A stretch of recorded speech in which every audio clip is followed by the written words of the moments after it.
Okay, so um, most of the time when you start off in real estate, you're working with buyers. So working with buyers means that you are going to place an offer. And so people ask all the time, well, what do you do for an offer? So that's what we're going to go over. Um, and I'm just going to jump into it. One is you're going to put the RPA, which is the Residential Purchase Agreement. Before, by the way, there used to be, if it was a probate, there was a separate probate purchase agreement. Now it's all wrapped into one, so they made it much easier. But you put in the RPA, and you would go ahead and all the information's in there. Those of you who've seen the RPA know that it's very straightforward, which is great. So that makes it all, really easy to kind of follow along and all that kind of thing. The RPA, sometimes I get, as a listing agent, I'll get an RPA on its own and it tells me nothing. It just tells me what they offered and so on. That's the reason why I'm putting down all these other things. Understand that when you send it, your perspective is you understand everything about your buyer. The listing agent, all they're getting is an offer, and that's it. And everything that's in the offer. So there's a few things with that you can make it a little bit better for them and help them. So, and some of these things too, you'll notice that when it comes to the private remarks on the MLS, that's what it'll say what they're requesting and what should be sent. So, and these are all the basic things. Usually you don't get anything beyond this. And if you do, it's a little bit weird if they do. Sometimes you'll get something in there that may be like if your offer is contingent on another home being sold, they would want to know the escrow of the home that's in escrow. So then that way they can contact and just verify it, something like that. The other thing is a credit score. And obviously they want to know, how good the credit is for these buyers. The credit score is one of those things. If they request it, then of course I send it because they requested it.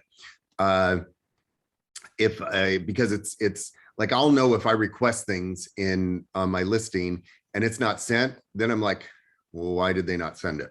And then I automatically think either they're not wanting to tell me everything or they're not a thorough buying agent, which means I still may not want to work with them because it may be a difficult transaction.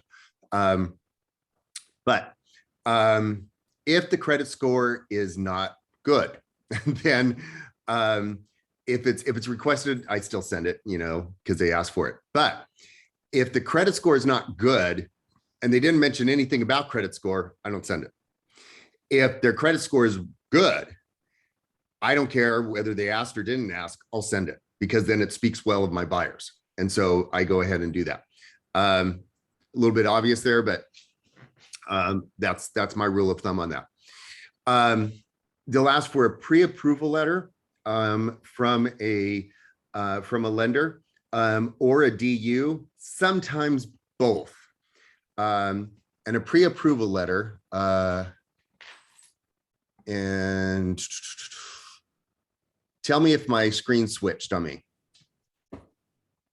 Yes. Okay, great. Yay. I upgraded my computer about 2 weeks ago, and so there's things that it does or does not want to do. So yay. This is a DU, which is direct underwriting. This is what the lenders use to actually figure out how much they're going to pre-approve you for. And you go through all this and you're like, Rob, I don't understand a lot of this stuff. Yeah, who does, unless you're a lender? So, who really cares? But this is sometimes what they'll ask for. But you don't see this as much as when you will see the actual approval letter. And for a movement mortgage, this is what theirs looks like. It will say to you how much they're pre-approved for. And I even like the way they break it down. Some will just say, oh, they're approved for this purchase price, but then they don't specify, how much down and that kind of stuff. As you can see on this one, everything is, hey, they're pre-approved for this purchase price.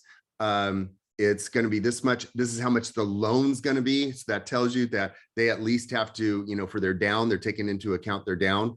And this is what, most times when you submit an offer, a listing agent is looking for. Every once in a while, they'll ask for both. And then go ahead and send both.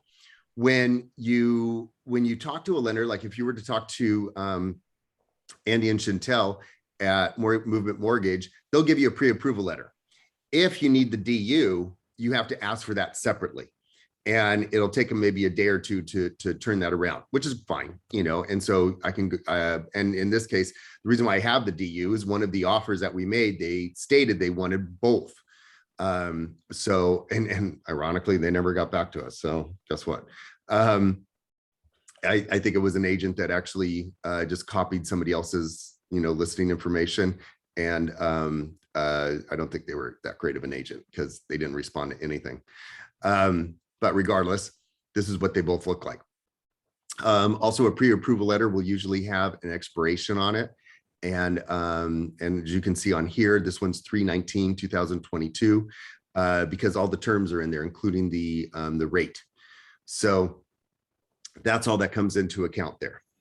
When you're butting up to the expiration of a loan, there's a thing called a rate lock, and lenders can tell you more about rate lock, but basically the essence of that is, let's say your client is locked in at 3.951%, okay?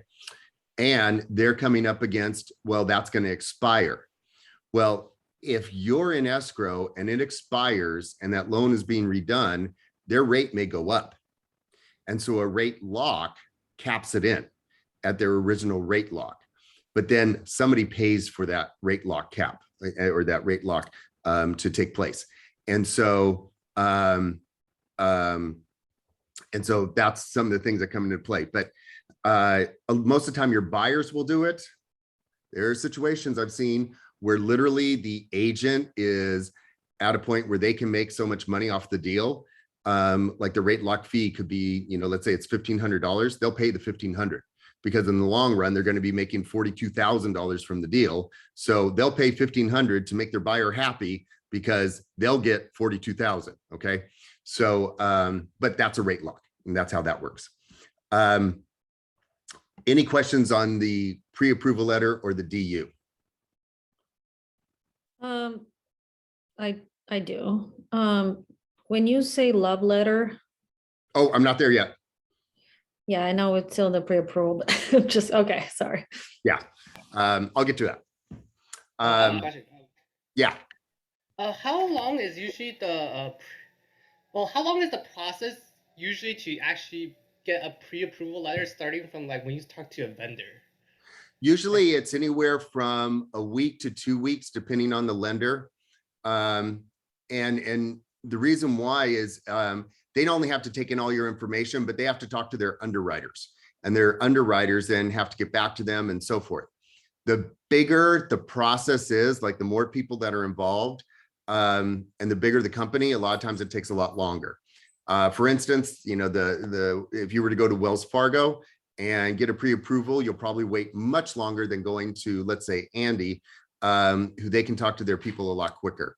I also have a lender that speaks Spanish for any of my Spanish speaking clients, and they literally have their underwriters in the next room. So a lot of times they can get a pre-approval out in maybe 3 days.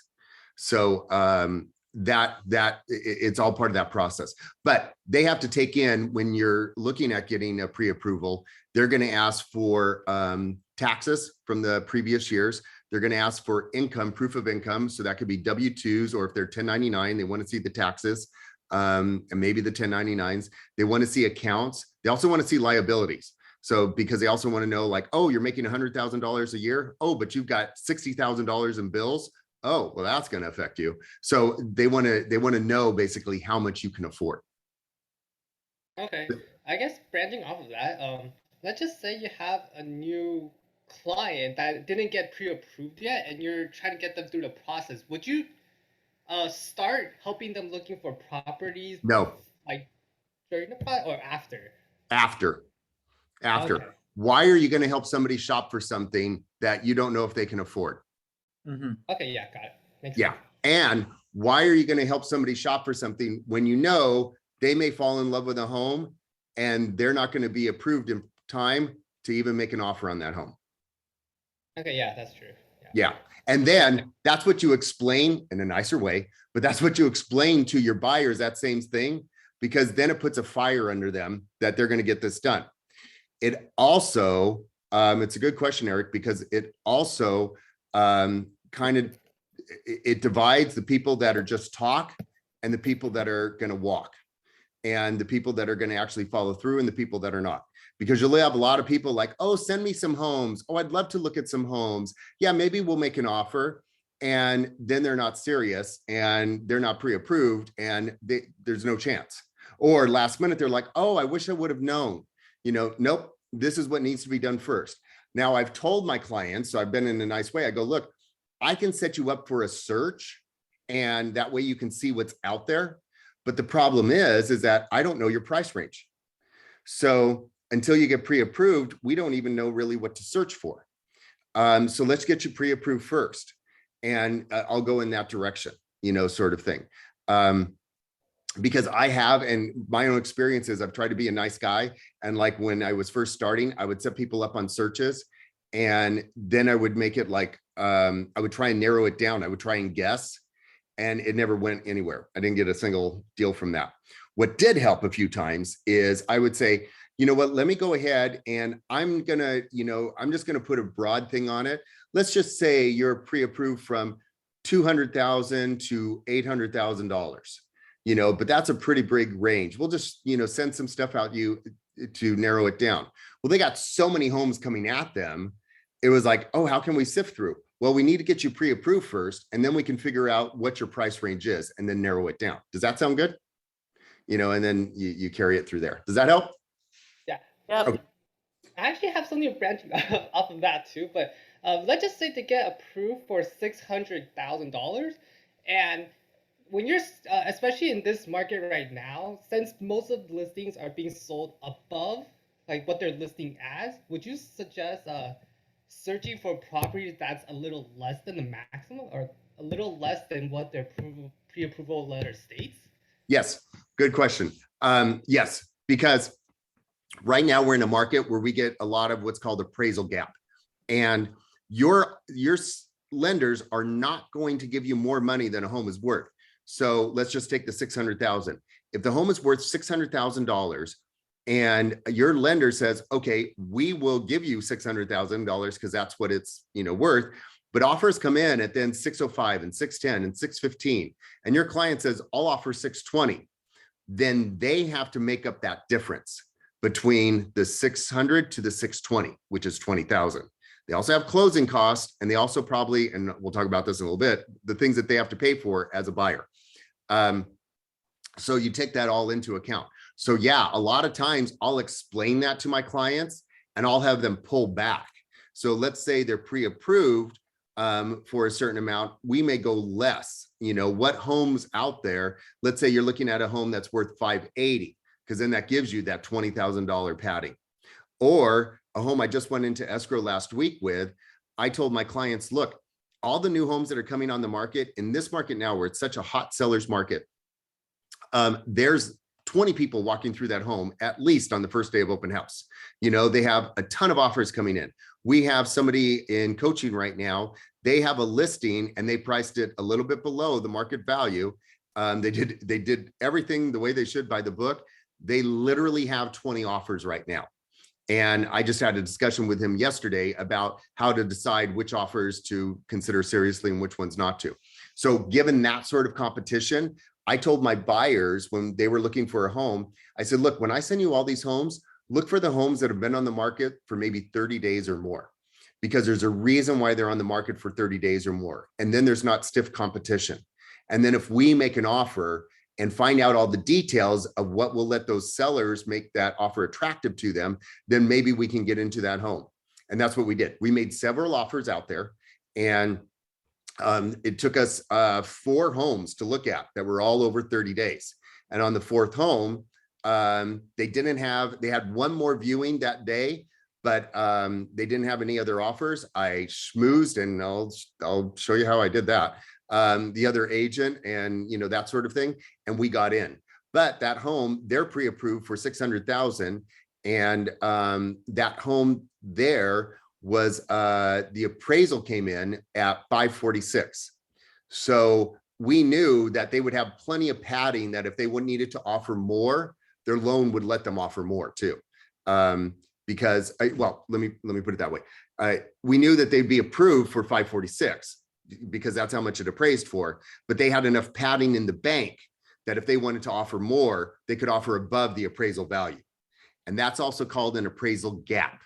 When you have an offer amount that's more than the appraisal value, that's called an appraisal gap. And that's when somebody's got to make up that difference. Sound good? Yeah.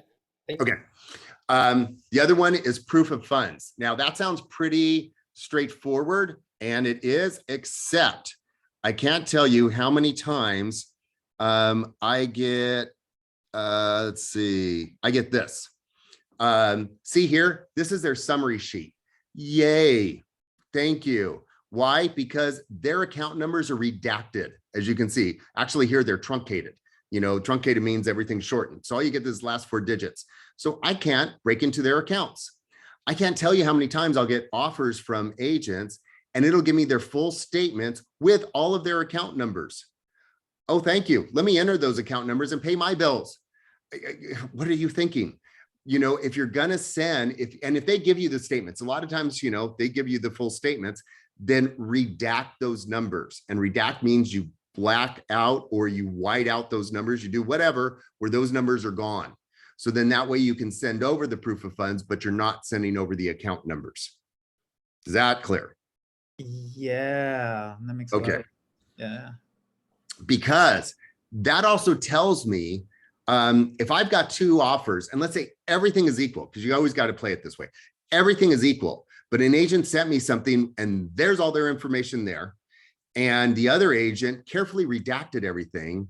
I'm like, okay, the one that redacted everything, they took the time and they also understand details.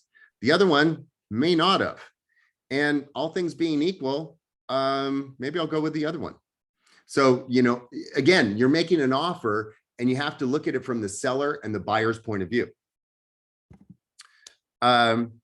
Promise letter. A promise letter is literally a letter that says, hey, I promise I am going to give this money to them. And in fact, in this offer that I'm in, we actually had one of those.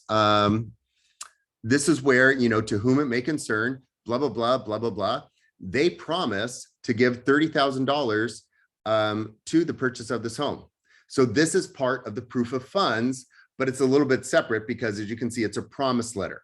Now, sometimes with a promise letter, they may ask, or you may just automatically want to include their money. Okay. However, that always comes with a tricky side of it, because let's say, like in this case, they just sent over, hey, we will give $30,000. Well, okay, can we give proof of funds for that? Sure, we have no problem. They know how much money we have. So, okay, blah, blah, blah. That's all fine and good. What if these are the parents?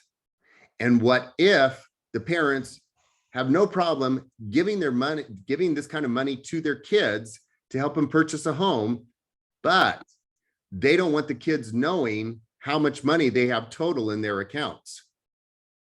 Then they're going to send a proof letter, but like this, a promise letter, but they are not going to send their proof of funds to back up this promise letter because they don't want the kids knowing.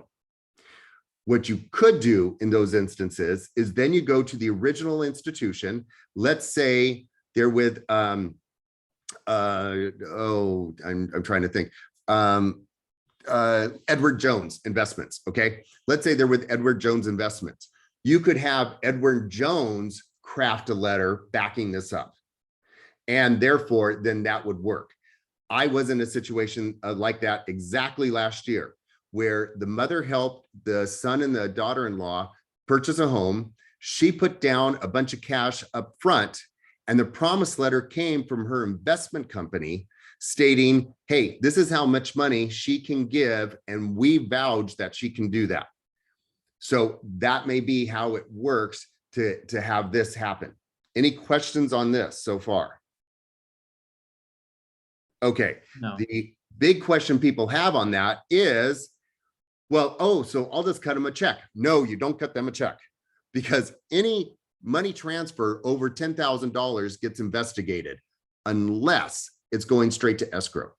So what you do is the cash that's given, that's why you do a promise letter. That's why in this case, that their family members didn't give them the $30,000 and put it into their banking account. They said, hey, we'll promise to give $30,000. Escrow opened, then they wired the money directly into escrow. And that's how that works, because then there's no question of where the money came from and where it went. Otherwise, in between, they're going to be wondering, hey, where did this money happen? Because it's going to hit that $10,000 mark and flags go off, and then they have to investigate. Okay. Okay. Love letters. Are you supposed to do love letters? No. Okay. I gave you what Carr told you to do. Do you want the reality? Is a lot of times they're done. And this is really on, it's a responsibility of the listing agent if love letters are presented or not. So from a buyer's agent point of view, if you send a love letter, then they can choose whether to present it or not. You know, that's up to the listing agent. So a little bit of responsibility falls more on them. However, when a lot of listing agents will say, listen, I want everything you send me in one single PDF. Now, I've only had one listing do that to me, but I had one do that, and that's how we had to send everything.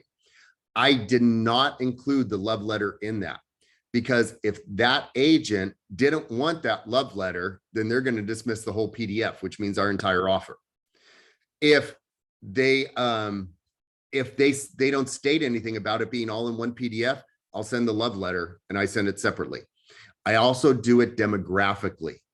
So this is the reality, people. Think of downtown LA. You go west of downtown LA and up north, and much of this is considered much more seriously where, nope, we don't do love letters. You go south and east of downtown LA and into the Inland Empire, Orange County, they're much more flexible on that, on presentation of love letters. So you have to feel it out, you know. And then what if you have a great relationship with that listing agent? You kind of get a feel for that, and it doesn't hurt to ask. You know, sometimes you can say, hey, and you don't say a love letter, you know, you say, hey, my buyers really like this home. Is it possible for them to send a letter, you know, with the home? Then they could go ahead and do that.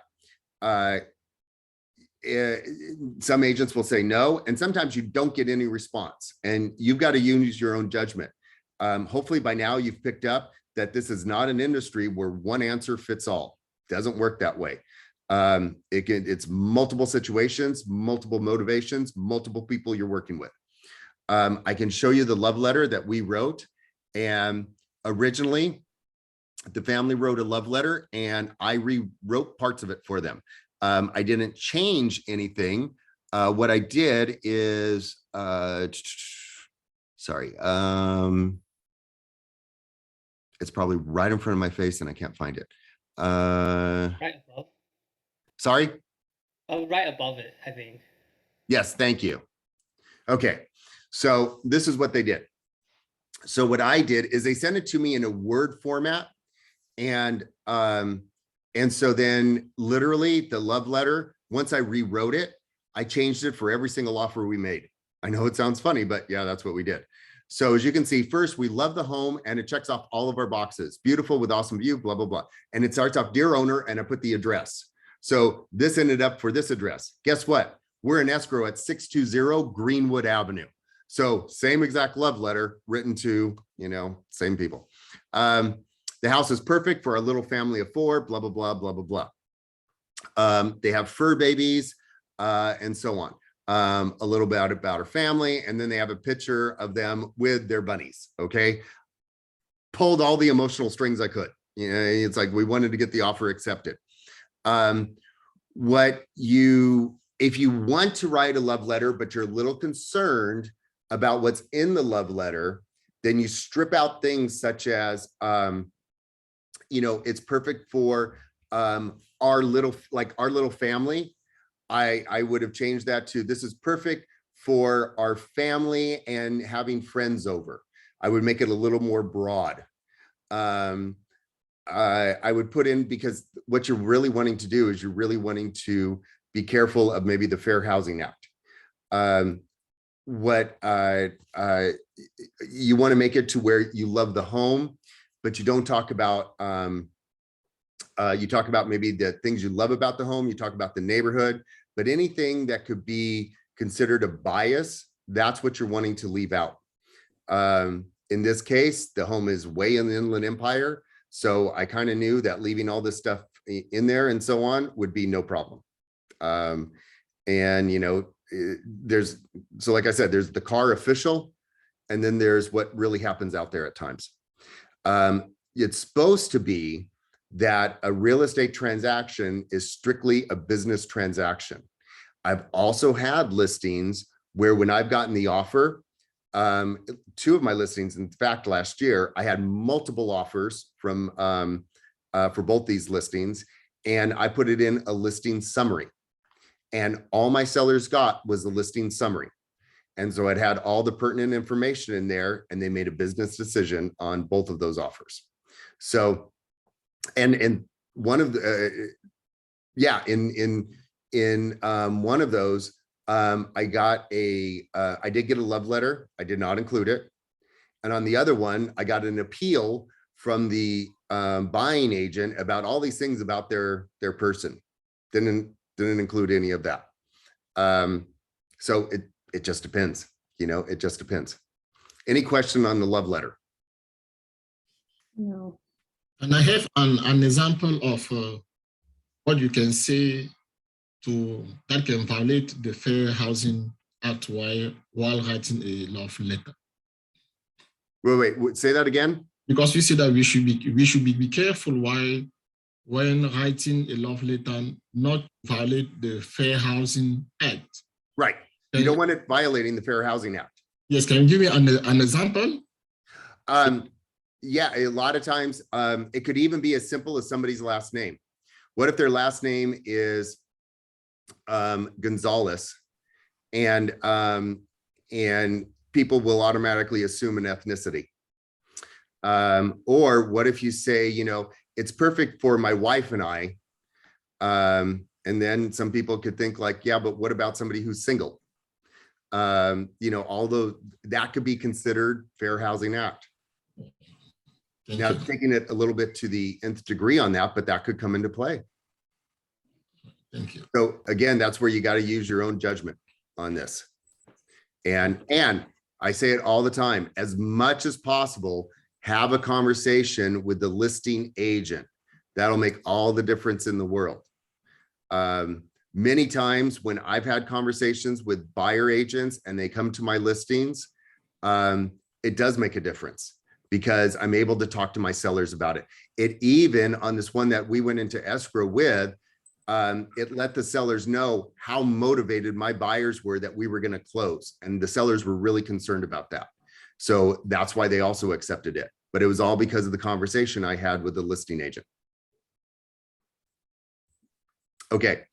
Then another thing is an email intro. Can't stand when I get an offer in the email and there's nothing to it. It'll have like an address and here's the offer. Okay, I don't know anything else. I don't have any proof of funds. I don't have anything with it. I don't know anything about you. Thank you. Yeah, and then all of a sudden I got to dig. And if I get another offer that's equal or better, what do you think I'm going to do as a listing agent? So this is what I do. This is an example of an intro. I put in there, this is one literally we just went in escrow with. My buyers came across your property online and would like to view it. Actually, we made an offer before we went to view it, but we knew it checked all the boxes. So they wanted to be serious about it. So that's the reason why, we knew it'd be a great fit. And they also wanted to make an offer. Then I break down a summary of all the important things with it. I am pleased to make an offer from Octavio and Elizabeth Martinez. I am including the RPA. And if you notice, then I'll even put in there like specifically how much it's for. I don't put in just RPA, how much are we actually offering for the home? I put in the proof of funds. I put in the gifting statement. I put the pre-approval letter and even how much they're pre-approved for. I put in the DU because they asked for that. And I put in the credit score. And then, so immediately as a listing agent, okay, good. All that stuff is there. Yay. Oh, and this is how much the offer is for. Okay, got it. Bingo. I don't have to dig for this stuff. All of a sudden, I like this buyer agent because they're organized and they have it all there. Another thing, remember, when you're a listing agent, you're looking at basically, you're in a business marriage for this person, usually for about 30 days. So do you want to be married to someone that you get along well with, or someone that you're constantly having to drag information out of? And so you got to look at it from that point of view. In addition, please note, this offer is not contingent on my buyers selling their current home. We can be flexible on shortening or extending the escrow, and a counter offer is welcomed. So I put everything right up there, like, hey, this is what's going on. The reason why we put counter offer is welcome. The list price at the time was $545. And my buyers wanted to do $540, but immediately it lets them know, hey, we're flexible. We're willing to work with you. And then this is boilerplate for me. I realize you have many other offers as well. I want to express that I am very detailed with my paperwork and I have an excellent transaction coordinator. I put in there, I have a transaction coordinator because that lets them know, oh, you're going to have 2 sets of eyes constantly looking at this transaction. And one, her job is strictly to look at this transaction, not to even generate other business. So she knows stuff will get taken care of and not left and not fall through the cracks. Because a lot of times something falls through the cracks and it can delay or it could put something in jeopardy. And, as a listing agent, you want to make sure everything's going to run on the other end smoothly. I believe that communication always helps keeps the process more smoothly, and I'm open to a phone, text, or email, whatever your preference and or best for communication. Everybody has a tendency of how they like to communicate better. Do you want a phone call? Do you want a not phone call? Are you talking to one of those people like, oh my God, I can't stand texting. Everybody texts now. Just give me a damn call. You get other people. It's like, why do you have to call me? You can just put it in a text and let me know. So whatever they want, that's what I do. We also have paid attention to details, but if you have any questions or comments, please let us know. We are part of the same team to have a smooth transaction. So that's what I'm promising them. And from a listing agent's side of view, you are looking at, okay, I'm going to be married to this person for 30 days. Once we enter escrow, who is doing all the work? It's the buyer side that's doing all the work. They're having to do the investigations. They're having to make sure their finances are done. They're putting in the deposits. They're doing all this stuff. Yes, the seller has to do some disclosures, and there's other disclosures that have to be done, but much of the heavy duty lifting is on the buyer side. So you're basically saying in all of this offer, we're going to make this as smooth as possible, and we're going to do the work we need to do. That's what you want to hear. And then at the end, I put in that little bit of schmooze. And so I pulled the emotional strings there. Personally, I'm excited to have Octavio and Elizabeth to purchase a home for the family. Liz is the executive director for the Women and Children's Crisis Shelter for Victims of Domestic Violence. And I am currently serving as their vice president of the board. They're an extraordinary family. I'm grateful for the opportunity. Thank you for your time and consideration. So now that last part there, yes, I pulled the emotional strings, but that would pass the Fair Housing Act. That would, because I just put in there something, but I put in there something. Okay. I had something in there. That's how I craft my offers. And this is what my offers look like. And I wish when I first started real estate, somebody would have given me an example of this. Am I brilliant? No. This was a lot of Googling and asking people who've done things well and putting it together myself. So I wish, I'm sorry? So Rob, you say there's a fine line for the Fair Housing Act, but the way you phrased it in that last paragraph is in a way of like where it's coming from you kept on the safe, right? In terms of what you mentioned in there. To keep Yeah, it because safe? I didn't say anything about, their family of 2 kids I didn't say anything like that. You know, the only thing could be their last name, but really in this, you know, in that, it's the buyers. So that's really not that big of a deal. Hmm. And also this is the email to the buying agent. So of course the buying agent's going to know all the names. So it's up to the, the listing agent. So the listing agent has the, if they want to pass this information on or not, that's up to them. Okay. Any questions on this stuff? No. I gotta Okay. say, you really know how to personalize your relationships with most of your clients, you know? You really go the extra mile, so it shows. Thank you. And Mhm. and we talk about this all the time. In this business, the shiny penny is people you don't know. Oh, look, you can get leads through Zillow. Oh, look, you can get leads this way. Oh, this will get you leads. Oh, you can do this and get leads. But it's 75% to 78% of all the deals you're going to do on average, and some of us it's more, are going to come from people you already know. So it's people you have a relationship with. Now that may be you've gone door knocking and you've built up relationships, or you've gone to networking events or whatever. And therefore that's how you've gotten those relationships, but it's people you already know. So it's in those relationships that really come forth and, you know, makes a difference. Yeah. Okay. So the other question I've gotten a lot of lately is, who pays for what? So I'm going to break that down right now. In fact, Gabe on the line, he's had to learn some of this because he has a listing right now. So I'm going to split it up, buyer side and seller side, and zip through this. There's a few things like, usually photography, I consider that all of my marketing. So stuff like photography, I pay for. My photographer themselves, they'll do regular, they do sunset, which is twilight, which means that literally they do it at sunset. And then it gives that special glow to the home that you always see. And that sells. It just sells. So that's why we do it. Now, some homes, I've had some homes that I'm like, nope, this home is not going to be any better at twilight or it will any other time of the day. So we'll just do regular photos. Especially like if it's been a condo. I've had a few condos that way, like, no, we don't need twilight because it won't make any difference. But I've had a number of homes that, you know, it's spectacular. I mean, just spectacular. And that they also do drone photography. And then they also do the Matterport 3D where you do the walkthrough, and they'll shove it on all to a professional looking website and it's all done. So bingo, there's the website. And what I usually do is then I buy the domain. So like on the one home I just sold, it was 1410victorcourt.com.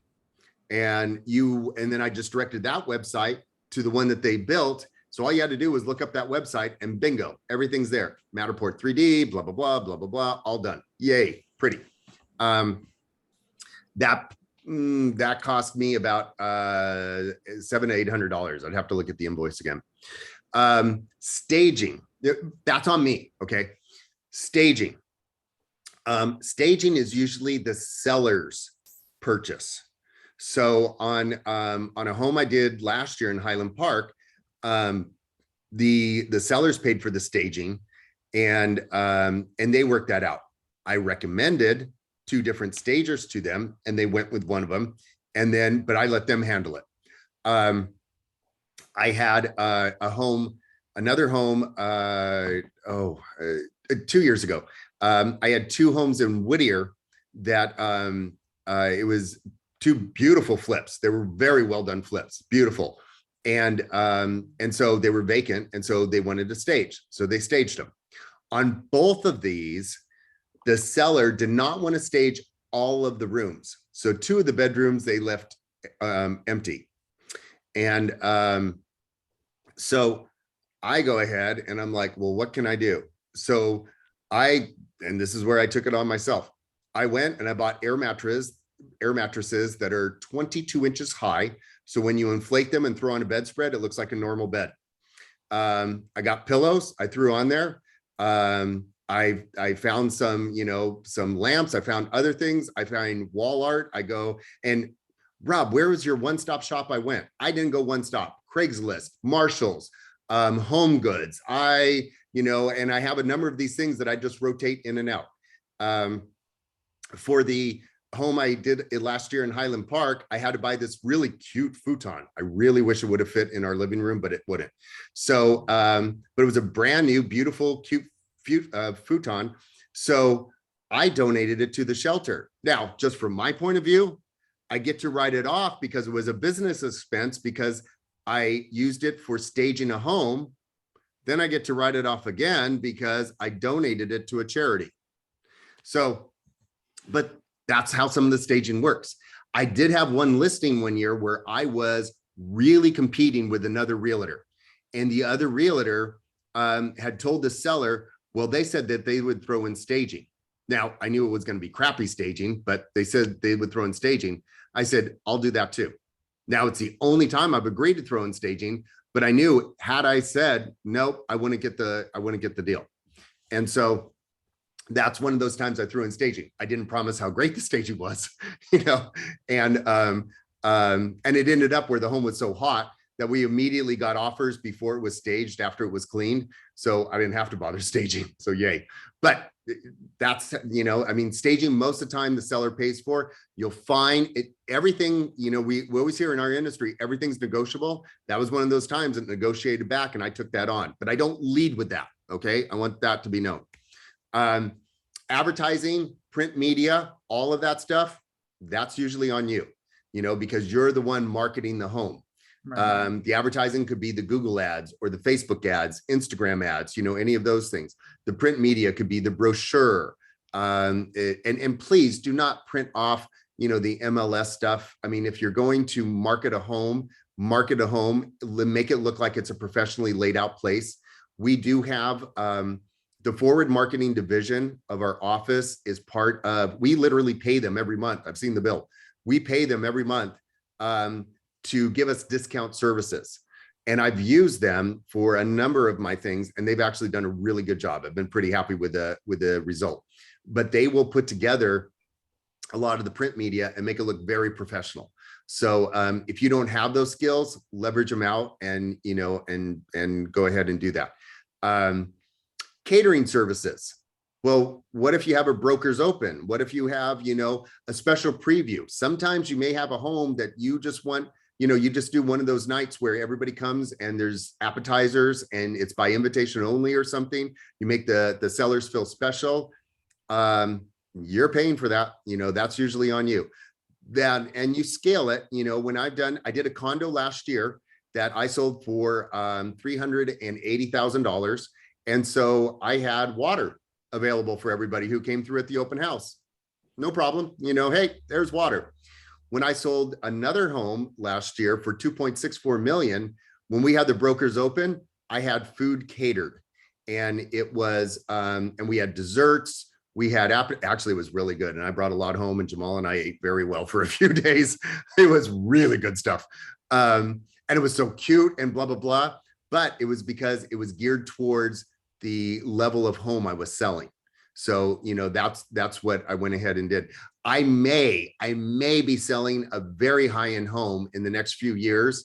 And if that happens, I am going to need to consult with somebody who's in that league and ask them, hey, what do you normally do for your stuff? Because I know I haven't done it before, but I will still be paying for it. That's on me. Cleaning. Okay. Most of the time, the cleaning falls upon the seller. They're cleaning your home. Couldn't cleaning your product. So, and you can kind of think of it like that. But there's been times I've had a couple of times where I paid for the cleaning, and it just depends. It depends on the situation. It depends on how well you want to service. I even used it as a leverage on one of mine. In fact, the Highland Park one I mentioned, I used it on that home where I said, listen, I know you guys are stressed right now. I just helped you. And I literally just helped them buy a $1.95 million home. Do you think I was going to throw in some extras on their home I was selling? You better believe it. So I said, look, I normally never do this stuff. I'll pay for the deep cleaning. You know, it's $500 from Julietta, the woman who cleans all my homes. She does a great job. I'm just going to throw that in for you guys. So that way you don't have to stress over cleaning the home. They were like, oh my gosh, thank you so much. So all of a sudden I'm a hero for $500 on a home that I was making a really nice commission on. So when you do that kind of stuff, if you do it, you kind of let them know like, hey, I'm doing this as a favor. Hey, I'm throwing this in for you. Hey, I normally don't do this. So that way you let them know this is part of your service, because that's what you're doing. You're doing them a service. You're helping somebody sell their home. And this is part of helping them sell their home. Yep.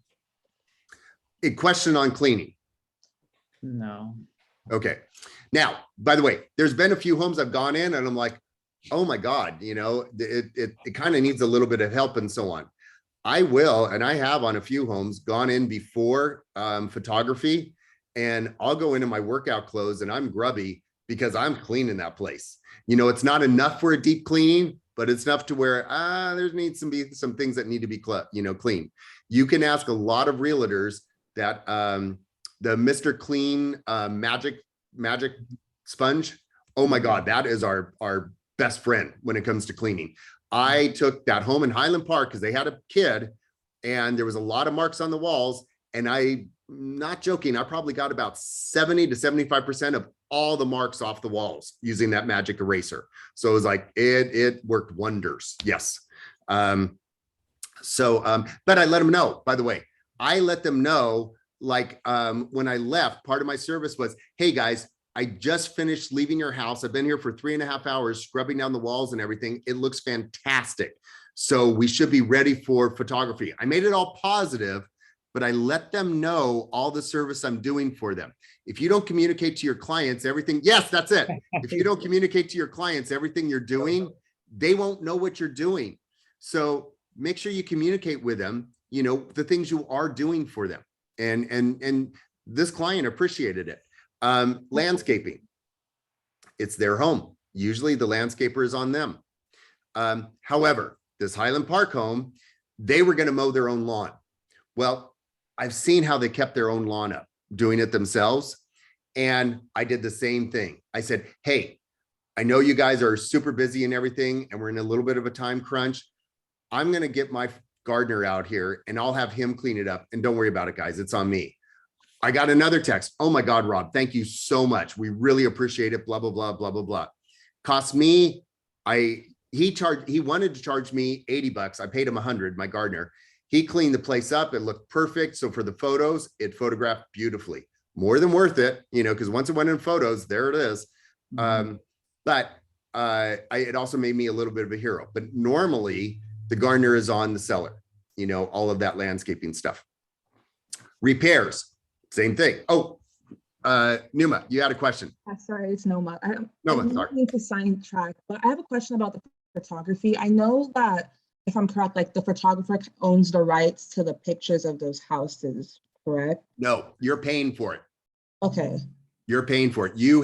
And very good question, because what if the home doesn't sell?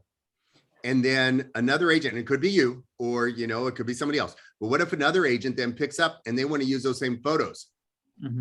They don't have rights to those photos. So they are not supposed to use those photos in their new listing. They are supposed to either pay for them or get new ones done. So they would, if you had the great ones already, can they buy them from you? Yes, straight? they could. Okay. Yeah, they could. But that's one of those things, you know, it's not just, you know, they can't use it again just by default. Thank you. Now, what if the seller paid for them? Then they could, because the seller owns the photos. Okay, I was on repairs. Repairs are just like, you know, a lot of the other things. Now, I had this conversation with Gabe just I think 2 days ago. Yeah, with his listing. And this is the deal. You know, some agents I know, they're like, I don't do anything. Okay, fine. That's up to you. That's fine. Yeah. What if there's minor things that need to be done? Like I said, I cleaned, but what if like they took down a few, you know, a few pictures And it just takes a little, and their walls are white. And if I just took a little bit of that lightweight spackle, put my finger over it, and then it looks fine. Yeah, I do that. You know, to me, that's no big deal. What if, you know, what if a light bulb needs to be replaced? Yeah, I replace the light bulb. You know, what if all these little piddly minor things? Yeah, I don't really, you know, it's like, fine, if I need to do it, you know, I can do it. That's fine. Now, what if, like one of the things that I was mentioning to him, what if like in our inspection on the home we're in escrow with, one of the outlets on the outside isn't a GFCI. So it's just a standard outlet. And of course it's like, hey, it's outside, so it really should be GFCI. Okay, I am not going to do that. I'll have a handyman do that, or we'll put it like as a credit or something. The reason why, because I'm fooling with electrical. And what if something goes wrong with any electrical in the future? Then I could be brought into that. So nope, I don't want to be liable. So you got to be careful on some of those things. You know, what if, you know, some of the masting is the sealer that they put around the pipes and other vents and everything on a roof. What if some of the masting has a crack in it? Well, it doesn't take a genius to go up there with new masting and do it. I've done it. I own a house, you know, sort of thing. Would I do it on a house I'm listing? Nope. That's a handyman thing. That's somebody I'm bringing in to do, or we're doing a credit. So if it comes to the repairs, you know, if it's a piddly things, and let's say your sellers can't be bothered with it, then okay, use your own judgment. Other times, you know, it's like, I'll go through and there's a whole list of repairs, and then your seller's responsibility, I'll have sellers go, okay, Rob, we'll take care of all that stuff. You know, some of your sellers are very handy. Other of your sellers are going to be like, nope. Now, also keep in mind, what if all these things come in and like, I have a brother who he knows how to do a lot of this stuff. He'll repair the foundation. You've already done an inspection and they're going to repair the foundation. That's when it's up to you to advise. But in that case, I would advise, hey, that's some heavy duty stuff. You really need somebody licensed to do it, not just somebody who knows how to go to Home Depot or Lowe's. So, you know, use your judgment, use good judgment on that one. Any questions on repairs? How about if your seller is adamant about not making any repairs? Then they don't, then that's fine. You know, and if it's, and again, if it's a piddly minor stuff, Yeah. then, you know, it's like, fine, you know, I'll do that for you. And I leverage it that way. Hey, you know what? I normally don't do this stuff, but there's a few little, you know, holes in the wall or chips or something, you know, all that stuff, that's no big deal. It's just cosmetic. I'm just going to go ahead and do that for you. You know, it'll take me a few hours and that way it'll all just go much more smoothly. But, Yeah. you know, let's say it's like, oh, well, you know, all the fascia wood on the house, it really needs to be repainted. No, I'm not, if they don't want to do that, I'm not going to go up there and paint it. Now, the issue comes up. There have been times that buyers have done repairs, and it crosses over to the other side, but I'm just going to say it now. What if the buyers elect to say, oh, we'll go ahead and do that? Now, why would a buyer do that? If it's an FHA loan, an FHA loan requires that the home needs to be turnkey. If it's a conventional home, it doesn't. So a conventional home, you could have a toilet without a toilet seat. And who gives a crap? But who really cares? Because it's just a toilet and it's not going to affect the appraisal. And FHA says, no, the whole home has to be functional. If there's a toilet without a toilet seat, that needs to be repaired because then it's not functional. If there's a faucet that doesn't work, if there's electrical that doesn't work. And when you have an appraisal from a regular appraiser, it's just a regular appraiser. If you have an FHA appraisal, it's a slash inspection. They literally will go into the attic and check things. Now, it won't be as thorough as a regular inspection, but they inspect the home to make sure everything is in working order. So there have been times a buyer has said, we'll come over and paint the fascia wood so it passed as FHA inspection. That's not been unheard of. There's a few things to consider with that. One, what if the buyer gets injured during that time? The seller's liable because it is the seller's property. You know, what if the deal falls through and the buyers put in all that time and energy? Too bad, so sad. There was no agreement, no compensation agreed there. that they were going to get compensated if the deal doesn't go through. So the seller ends up with a benefit, the buyer loses out on that. But is that clear on that? Yeah, on my house, on the house, the patio is, the paint's coming off, is chipping off, but the inspector passed it, cleared it, said the wood was great. It just needed a coat of paint. Do you think that's something that FHA looks at? Because I've been told by agents that FHA doesn't look at stuff outside the house. It just inside the house that has to be, No, they'll look outside, but a patio is different. A patio, it may not be considered part of the home. So Okay. they may overlook it, but if that was fascia wood, they would not overlook it. If that was a windowsill, they would not overlook it. okay, so like how about cracks, like on the corners, not on the windows, but on the stucco, like around the windows? Would that be something that they check?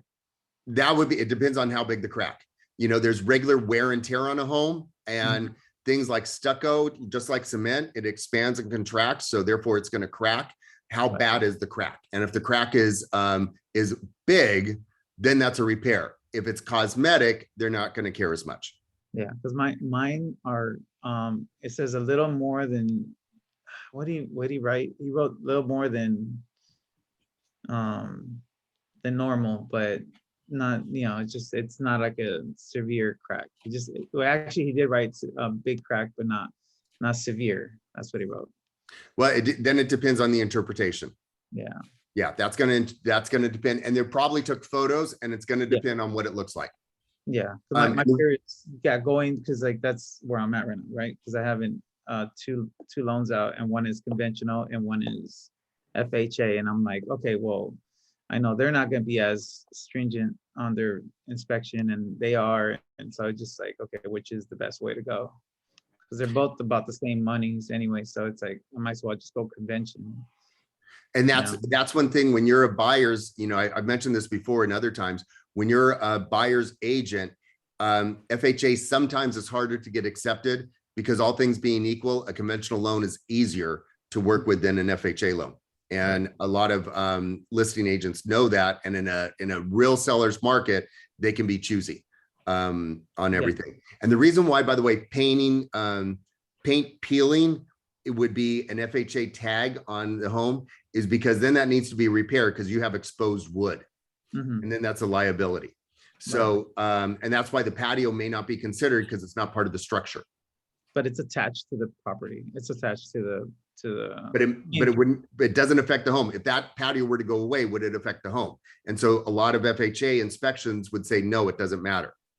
Got it. Okay, Some might though. right. Okay. Okay. Well, I mean, that's something to consider for sure. Sorry. Yeah, no, good questions. Another one, house sitting. Sometimes a home is vacant and, oh, well, we need a house sitter for the home. That's on the seller, if they want to do that. What about utilities? If the home is vacant, same thing. You technically own the home. Those are your utilities. And they get the question about, well, HOA. I literally have had somebody say, well, what about the HOA? Because I'm not living there. Okay, you're responsible for the home and all the utilities and the HOA until the home belongs to somebody else. So yes, you're still paying for that. Now in escrow, a lot of times HOA can be prorated to the buyer depending on the closing date, but still, that's your responsibility up until that time. Is that clear? Yeah. Okay. And the last few minutes on the buyer side, inspections. Who pays for them? The buyer does. It's on the responsibility of the buyer to inspect the home. And is there anything I need to know about this home before I release my inspection contingency? Before I say, hey, everything about the home I agree with, even the stuff we found. It's on them. Okay. What if the deal falls through?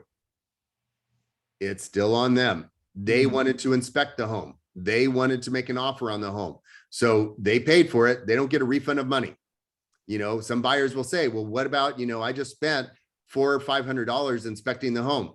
Okay. And because of that, we know more about the home and the deal didn't go through. And so, I'm sorry, but that was you to find out about that. You know, you phrase it much nicer, but that's the way it is. Now, usually those inspections then are sent over to a listing agent, like if there's a request for repairs. Now, the listing agent is made aware of everything in those inspections, and they're required ethically, them and the sellers, to, if the deal falls through, to reveal that to the upcoming buyers, to any other buyers coming up, because now it's relevant information that should be revealed. However, they've been given that information. They do not owe the buyers to pay for that information because it was given to them in the transaction. So I don't want, people thinking like, hey, well, they can't use our inspection reports. Yes, they can. You gave it to them because you wanted a request for repairs. Now, if you did the reports and you were to say, nope, we're good with everything, and the deal falls through, they can't demand the reports, because you own them. You did the reports.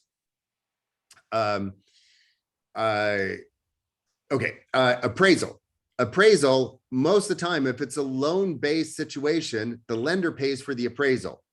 What if it's a cash situation and they still want an appraisal?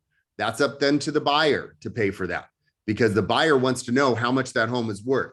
And even though it's a cash deal, that's what they're doing. What if, and I've had this situation, it was a multi-unit building.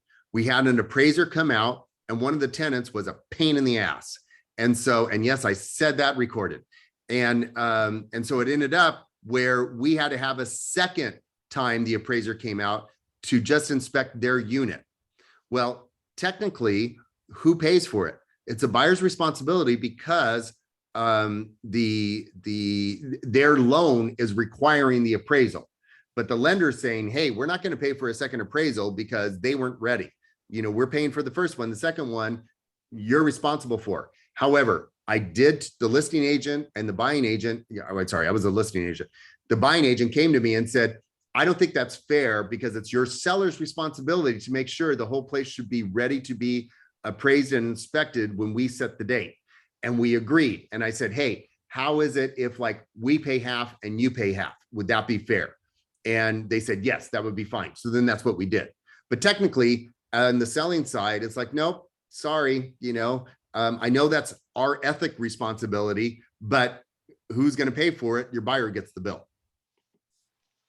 And repairs, I already covered repairs. Any questions on the buying side on what you pay for? I have a quick question. So for the inspection, is the buyer's agent responsible for paying, or is it the buyer themselves for the inspection? It's the buyer themselves. They're the ones who are wondering about the money. The buyer's agent doesn't pay for them. You can recommend them. Okay. Is that clear, Eric? Yeah. Thank Okay. you. And that's why when you talk to your buyers, you let them know, look, you want to do at least a regular inspection. For instance, right now, if you do one through Elite Inspections, they run around $400 to $500 just for the regular inspection. You go through Mary Kay, Mary Kay's inspection is going to be around $700. So it depends who you want to go with. And there's different reasons to do both. Well, we want to do a chimney inspection. Okay, you're going to pay for that. You want to do a sewer inspection. Okay, that's something else you're going to pay for. So you can advise all the inspections. And what if they're like, well, we don't want to spend that much money. We only want to do a general inspection. Okay, that's fine. You advise them on everything that should be done. It's up to them how much they want to inspect. Okay, but you did advise them. Termite inspection, as I've talked before, is a little bit different because the termite inspection, they're going to go ahead and usually they have skin in the game where they're going to want to do the repairs. So a lot of times the inspection may be only $100. Sometimes they're free. You got to be leery of those because, but to do $100, you usually get a good inspection, 75 to $100. You get a good inspection, and then they'll take that money off if they get contracted to do the repairs. So that's one that maybe there may not be any cost involved, or minimal cost with the termite inspection. But the other inspections are going to cost you more. Every place is different. But you want to advise. When it came to that Highland Park home last year that they wanted to do, Highland Park is an old neighborhood. So we did a sewer inspection because those sewer pipes could have been old. And guess what, Sunshine? we found issues with the sewer pipes. So there was cracks and there was roots. So we got a credit for that. So then that way, because of the sewer inspection, my buyers knew what they were getting into. Other places, let's say the home is 10 years old, it's up to your judgment. But if it was me personally, and I was buying a home that literally was 10 years old, built in 2012, and I was buying it, I'm not going to do a sewer inspection because pretty much those sewers are probably sparkling clean still. So I'm not going to worry about it. It depends. On that note, I'm sorry, on the sewer note, how do you find out whether it's public or septic? You find out through title or? Usually it'll be somewhere on title or somewhere listed, or the seller should know because a septic tank requires maintenance. Right. And you have to have so much maintenance. The home, in fact, that we just made the offer on, it is a septic tank. There is no public sewer system, so it is a septic tank. And then they told us like, hey, every 5 years we have to have somebody come out and just check and make sure everything is working properly on it. Oh, and by the way, we replaced it in 2010. And so they had the maintenance records. So it's not like your sewer where it's set it and forget it. A septic tank does require that kind of maintenance, and so they usually know whether it's there or not. Yeah, because in San Bernardino, the where the house is listed, it's public, but they say there's some houses where it kind of skips. Some people opted for septic and some people opted for public. So not all houses run because there's a sewer line in the middle of the street. Right. So your assumption is it's public, but not always the case, So No, but your seller should know. I mean, no, your my seller seller, definitely should know. she knew, and then actually another a buyer's agent told me, he's all, this is on the public. I was like, cool, thank you for letting me know. Where'd you find out? And then I just got the information where you got it, and I was like, all right, cool. Yeah, even on Not that, I me. would verify because some. No, I verified it. Yeah. But yeah. So Okay. Any questions on any of this stuff before we wrap up? Yes, I do. On repair credit. On what? On repair credit. The repair credit you were talking about. Let's assume that after an inspection, there's maybe 10,000 that they need to repair the house. How would that appear on the statement? Because if the house is maybe 600,000 and the repair credit is like maybe 10,000, will the value of the house go down to 590 or will No. 600? No, it's just the repairs that need to be done. Those credits are handled in escrow. And the assumption too is that, let's say those repairs need to be done, the buyer is going to make those repairs, but it does not affect the appraisal value of the home. Okay, let's take this. Like you will see that some homeowners are very handy. They can agree to repair the house. If they don't, okay, will the seller reduce the value of the the money that you have to give to the seller so that you can use the 10,000 to fix the house, or how will they handle the 10,000 repair credit? This is where that's all negotiations, and there is no single answer for that. So when it comes to seller repairs or seller asking for a seller for credit, it could be repairs, it could be no, it could be some of them, it could be a reduction in price. I've had all of those things happen. One is that I've had one where I mentioned the flips earlier in Whittier. The contractors were still working on or still available to work on the home. So my seller said, give us a list of the repairs. And there were some we disagreed with because they didn't need to be done. But a number of them that we agreed with, we did not give any credits. They had the contractor come back in and do all of those repairs. So everything that was cited, that's what we did. I've also had a situation where I had a condo where my client had a good cache of money. So instead of getting a credit, they asked for a reduction in the home price. And now that had to get cleared by the lender because then it changed the loan amount. So we had to get all of that approved, but he wanted it lowered because then he wanted his property taxes lowered because it's based on the sale of the home, not the appraisal value, but the sale price of the home is what the taxes are based on. And then most of the time you end up with a credit. So let's say the home is going to sell for $600,000. That's the agreed on price. And as you mentioned, but then you realize there's $10,000 in repair, then the seller will credit $10,000 back to the buyers in escrow. So then that way everything can move ahead, and then you can close escrow. Credits are usually the most common way of doing it, because then the responsibility is put on the buyer, and also the timelines don't get messed up. That can be agreed to very quickly. Where if you agree to do the repairs, what if the repairs take longer? What if there's a glitch? What if the repairs are done and aren't done in the way that the buyer likes it or it should have been done?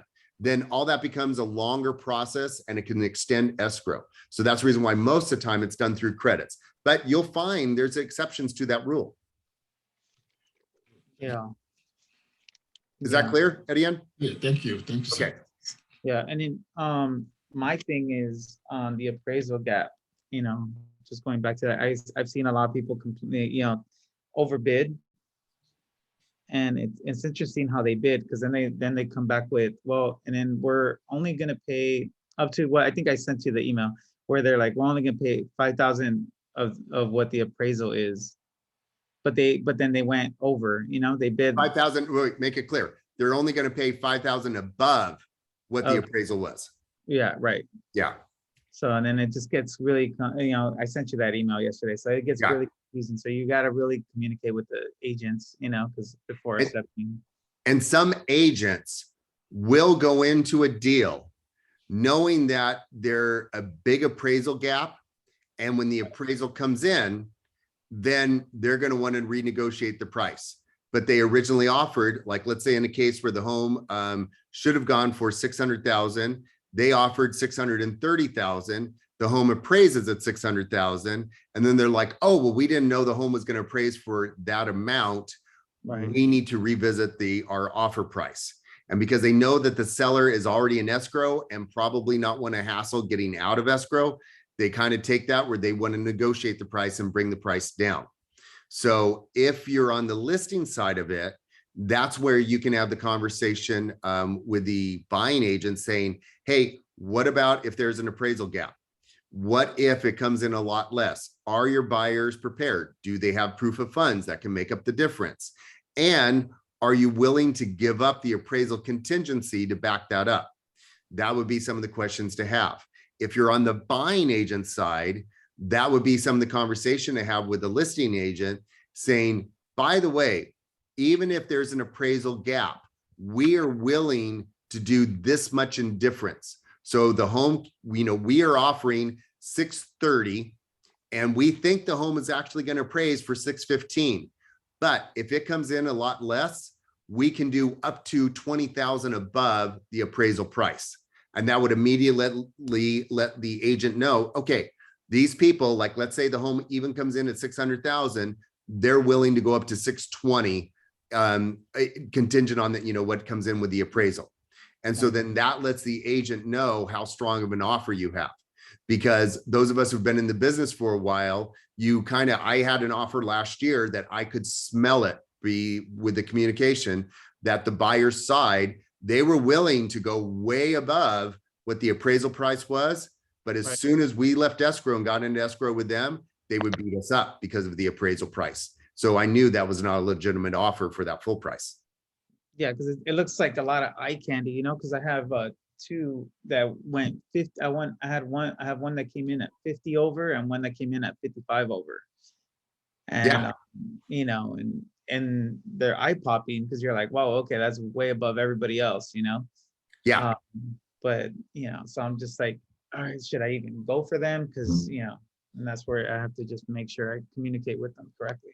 Yeah, you do your digging, you do your research, and then when you present everything, remember, ultimately, it's the seller's choice. Yeah. Yeah. So Okay, guys.